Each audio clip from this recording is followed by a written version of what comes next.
म्हणजे सर्वांचं मनाचं मी सांगते. मी प्रत्येक वेळेला माझ्या भाषणामध्ये नेहमीच सांगत असते की आपलं मन असतं नाही आपलं घरी असतं. म्हणजे तसं तुमचं जसं खाली चालू आहे ना, फटाफट काय ते संपवा, एकदा यांना देऊन टाका आणि आमचं वाण द्या आणि आम्हाला घरी जाऊ. सेम माझं तसंच चालू आहे. मी मगासपासून चल बाई लवकर घरी नवऱ्याला जेवण द्यायचं आहे, मुलं वाट बघतात आहे, हा हळदी कुंकू संपला की अजून एक हळदी कुंकू करून घरी जायचं आहे. हे प्रत्येक स्त्रीचं ठरलेलं असतं.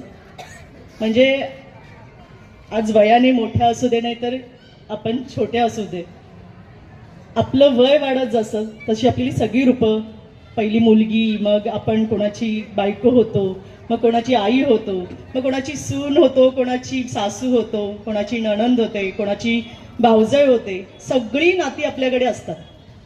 पण सगळ्यात मोठं नातं कुठलं माहिती आहे आपलं? आपलं स्त्रीपणाचं. आणि त्याचा गर्व नेहमी सगळ्यांना असावा. का माहितीये? कारण तुम्ही या स्त्रिया, म्हणजे आम्ही त्याच्यात मी सुद्धा आली, आम्ही राजकारणातल्या स्त्रिया जरी असू तरी आज इथे प्रत्येक क्षेत्रातल्या बायका बरत असत. तुम्ही म्हणत असाल आम्ही काय करतो, आम्ही तर घरात असतो. पण सगळ्यात मोठी जबाबदारी जर कोण करत असेल ना तर ती घरात राहणारी बाई. कारण तिच्यावरती सगळी मोठी जबाबदारी असते अख्खा संसार सांभाळण्याची. आणि या संसार सांभाळण्याबरोबर बरती आज ताई सुद्धा पोलीस डिपार्टमेंटमध्ये आहेत. मग त्या तिकडचं सांभाळून स्वतःचं घर बघतात. मग असे काही प्रोग्राम असतात, आपण मुद्दामून या प्रोग्रामांना जायचं. का जायचं मी सांगते. कारण तुम्ही जेव्हा इथे येता ना तेव्हा एक छानशी साडी काढता जी कोपऱ्यात कुठेतरी दडलेली असते, तिला नेसायची राहिलेली असते. मग ती नेमकी बाहेर येते आणि नंतर दागिने खूप दिवस आतमध्ये असतात तिजोरीत, तिला काय मुहूर्तच भेटत नसतो. मग या निमित्ताने तिला मुहूर्त भेटतो. चला का तर शेजारणीला दाखवायला माझ्याकडे पण 4 दागिने आहेत. नेमकं हे सगळं करून आपण छान नटून थटून तिथे येतो. पण नेमकं खुर्चीवरती बसल्यावरती नेमकं डोक्यात काय चालू असतं माहितीये? आवरणं पटकन, लवकर जाऊया ना, जरा जरा जाऊ दे घरी.